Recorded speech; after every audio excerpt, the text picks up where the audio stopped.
तो संभल से सनातनी सच्चाई सामने आ रही है, एक एक चीज धीरे धीरे करके सामने आ रही है। और इस बीच आपको बताएं, विपक्ष के पेट में फिर से संभल को लेकर दर्द शुरू हो गया है।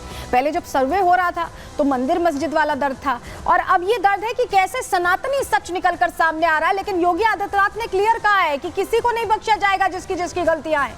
रिपोर्ट आपको दिखा रहे हैं।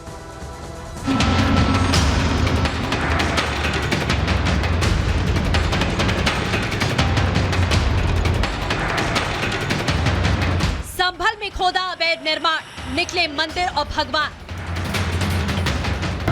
मंदिर के पास कुएं में खुदाई, सामने आई सनातनी सच्चाई। 1978 की करतूत, 46 साल बाद मिले सनातनी सबूत। संभल में हिंसा हुई, पुलिस पर पथराव हुआ, लेकिन समाजवादी पार्टी के अध्यक्ष अखिलेश यादव अलग ही राह अलाप रहे हैं। अतिक्रमणकारियों पर प्रशासन एक्शन ले रहा है तो अखिलेश को दर्द हो रहा है। सरकार पर भेदभाव का आरोप लगा रहे हैं। वो अधिकारी जानते हैं कि जब कभी निष्पक्ष जांच होगी तो अधिकारी फंसेंगे, इसीलिए अधिकारी सच छिपाने के लिए बार बार गलती कर रहे हैं। इतना ही नहीं, सीएम योगी सदन में परसे तो समाजवादी पार्टी के सांसद अवधेश प्रसाद हर धर्म के सम्मान की बात करने लगे। हम सभी धर्मों का आदर करते हैं, सम्मान करते हैं, और तो ऐसी स्थिति में सब यहाँ भी जो हमारे संविधान में भी है कि हम सभी धर्मों का आदर करते हैं, सम्मान करते हैं, तो करना चाहिए। अखिलेश यादव ने आरोप लगाया तो उनकी पार्टी के नेता भी उनकी भाषा बोलने लगे। सपा विधायक इकबाल महबूब ने तो एक कदम आगे निकलकर सर्वे पर ही सवाल खड़ा कर दिया।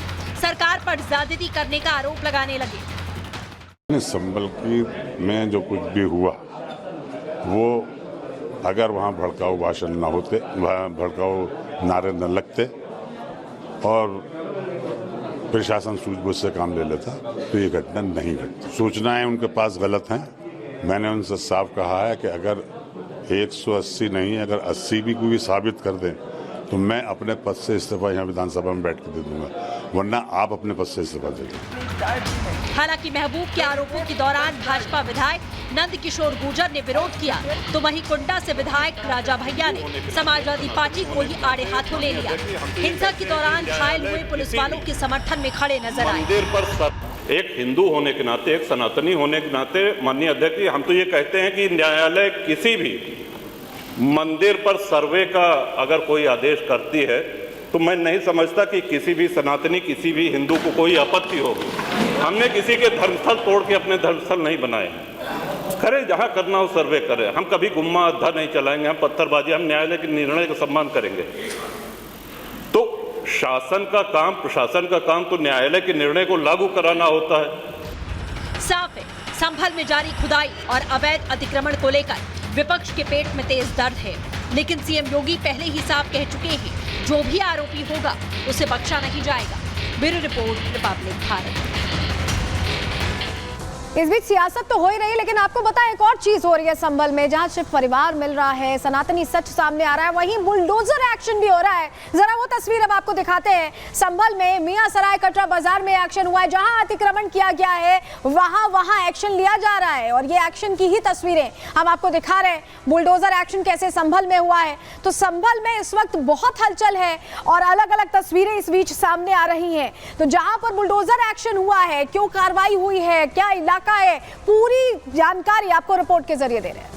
संभल में एक बार फिर से बुलडोजर एक्शन देखने को मिल रहा है, और ये बुलडोजर एक्शन अतिक्रमण के खिलाफ जो कार्रवाई है उसके चलते आपको देखने को मिल रहा है। आप देखेंगे कि संभल में जिस जगह से प्राचीन मंदिर प्रशासन ने मुक्त कराया, उसी के से तकरीबन 700 मीटर दूर ये जो अतिक्रमण को लेकर बुलडोजर की कार्रवाई साफ तौर पर यहाँ पर की जा रही है। और आप देखेंगे कि फुटपाथ पर जितना भी एक तरीके से अतिक्रमण था, उस अतिक्रमण पर जो प्रशासन है वो कार्रवाई कर रहा है। और आप देखेंगे पूरी फोर्स यहाँ पर है, बुलडोजर यहाँ पर है, और और अतिक्रमण को लेकर जो कार्रवाई है वो एडमिनिस्ट्रेशन कर रहा है। साथ साथ बुलडोजर के आप यहाँ पर पुलिस कर्मियों को भी देखेंगे, जहां भी अतिक्रमण मिल रहा है उसको बुलडोजर के जरिए जो ध्वस्त है वो साफ तौर पर किया जा रहा है लॉ एंड ऑर्डर मेंटेन करने के लिए। और तस्वीरें आप बिल्कुल साफ यहाँ पर देख रहे हैं कि बुलडोजर को लेकर जो एडमिनिस्ट्रेशन है वो पहुंचा है। सुबह के समय ये जो कार्रवाई है वो की जाती है क्योंकि सड़कें उस समय खाली होती है, लेकिन उसके बावजूद जहां भी अतिक्रमण प्रशासन को नजर आ रहा है वहां पर बुलडोजर के जरिए कार्रवाई की जा रही है। आप देखिए जो बुलडोजर है, पीला पंजा है,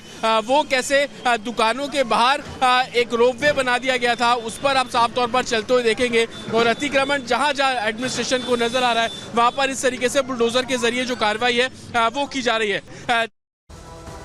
तो हमारे सहयोगी जतन की आपने रिपोर्ट देखी और इस बीच विपक्ष को जवाब दे रहे हैं डिप्टी सीएम केशव प्रसाद मौर्य भी, सुनिए जरा।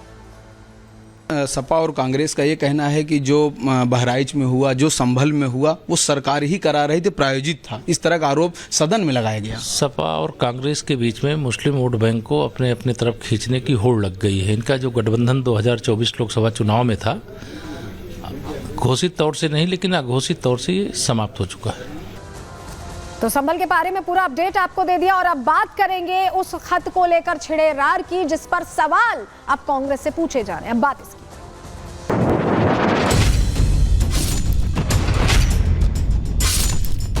तत्कालीन यूपीए अध्यक्षा को 51 कार्टन बॉक्स में भरकर भेज दिया गया।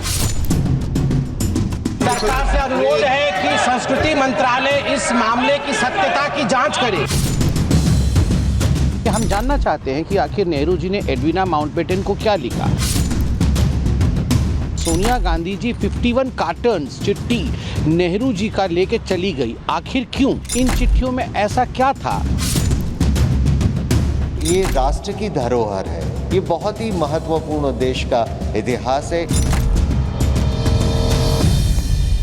संग्रहालयों को ऐतिहासिक धरोहर माना जाता है। नेहरू मेमोरियल जो हुआ करता था अब वो पीएम म्यूजियम और लाइब्रेरी है और यहाँ पर थे वो तमाम पत्र जो जवाहरलाल नेहरू हमारे पहले प्रधानमंत्री ने अलग अलग शख्सियतों को लिखे थे। इन पत्रों को लेकर ये कहा जा रहा है कि शोध हो सकता था, ऐतिहासिक तथ्य पता चल सकते थे। जो दावे नेहरू को लेकर किए जाते हैं, जो भ्रांतियां अगर नेहरू को लेकर हैं तो वो भी दूर हो सकती थी, लेकिन इससे पहले कि ऐसा कुछ हो पाता ये पत्र ही हटा लिए गए यूपीए सरकार के दौरान और इसी को लेकर अब सवाल भी पूछे जा रहे हैं, जवाब भी मांगा जा रहा है, लेकिन कांग्रेस कुछ बोलती नजर नहीं आ रही है। हुआ क्या है? तो सबसे पहले आपको हम ये जानकारी देते हैं, खबर क्या है, हुआ क्या है बताते हैं आपको। दरअसल प्रधानमंत्री संग्रहालय की तरफ से बड़ी मांग की गई। ये कहा गया कि जो पत्र थे पीएमएमएल ने यानी प्रधानमंत्री म्यूजियम एंड लाइब्रेरी ने जवाहरलाल नेहरू की वो चिट्ठियां मांगी हैं जो उन्होंने कभी लिखी थी। 2008 में सोनिया गांधी ने इन्हें मंगा लिया था, इन्हें अपने पास मंगा लिया था, लेटर सारे अपने पास ले लिए थे। नेहरू ने ये पत्र अंग्रेजों और उस समय के भारतीय नेताओं को लिखे थे। ऐसे में बहुत वैल्यू थी उनकी। अगर इतिहास को हम देखें तो उन पत्रों के जरिए बहुत कुछ पता चल सकता था। उस समय टेलीफोन से कन्वर्सेशन नहीं होता था, इसी तरह से पत्राचार किया जा सकता था। लेकिन पीएमएल ने मूल पत्र या डिजिटल प्रति मांगी है। या तो मूल पत्र दे दें, अगर रखना चाहते हैं तो डिजिटल कॉपी दे दें, क्योंकि वो संग्रहालय के लिए एक धरोहर है, उसे वो नहीं चाहते कि यूं ही चली जाए। पहले प्रधानमंत्री से जुड़ी धरोहर है, दस्तावेज ऐसे जिन्हें रखना चाहिए। पीएमएल ने सोनिया गांधी से पत्र लिखकर ये मांग रखी। सितंबर में सोनिया को यह चिट्ठी लिखी गई और मांग रखी गई कि पत्र दे दिया जाए, लेकिन सोनिया गांधी ने उस चिट्ठी का कोई जवाब नहीं दिया। प्रधानमंत्री की तरफ से जो ये पत्र लिखे गए थे हमारे पहले प्रधानमंत्री की तरफ से, उसकी मांग जब की गई तो उसको लेकर कोई सजगता, कोई यहाँ पर नहीं दी गई। लेकिन